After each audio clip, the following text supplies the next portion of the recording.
While the Mississippi legislature is in session working on big issues like that impact the entire state, inside that big picture, there are topics of importance to the Mississippi coast.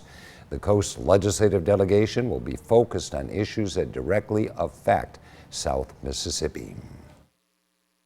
Here with State Senator Scott Delano. And Senator, when we look at the 2026 legislative session, from a coast perspective, what is the most important issue? It's going to be windstorm insurance. That's the number one issue that I hear from constituents.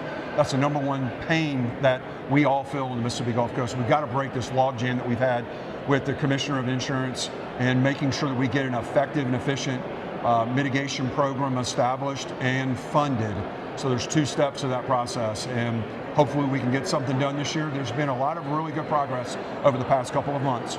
An opportunity this year, unlike the last 2 years with the Gulf Coast Restoration Fund. There are 16 projects, $69 million on the table right now. What do you think about this? Yes, we have $69 million. The last 2 years, we haven't appropriated any money for projects. That's given us an opportunity to step back, reflect a little bit more on what we need to do to be more productive for the future.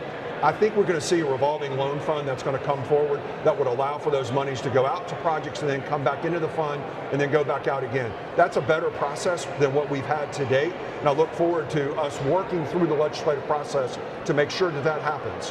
When it comes to projects, do you look for transformative projects, economic development, or smaller projects here and there? I do not like the smaller projects that get peppered or sprinkled around. What I like to see is transformational projects.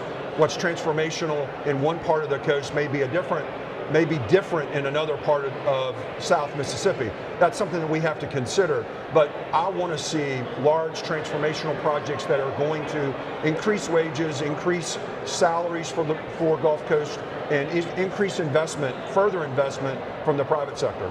Online sports betting, making it legal in Mississippi in 2026. Are we finally going to see it?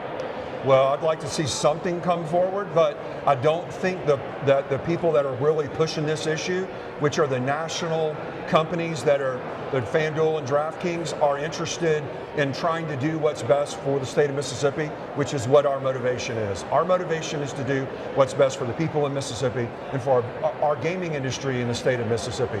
Is there a way to get mobile sports betting done where we can do it from our couch or from our house? Absolutely.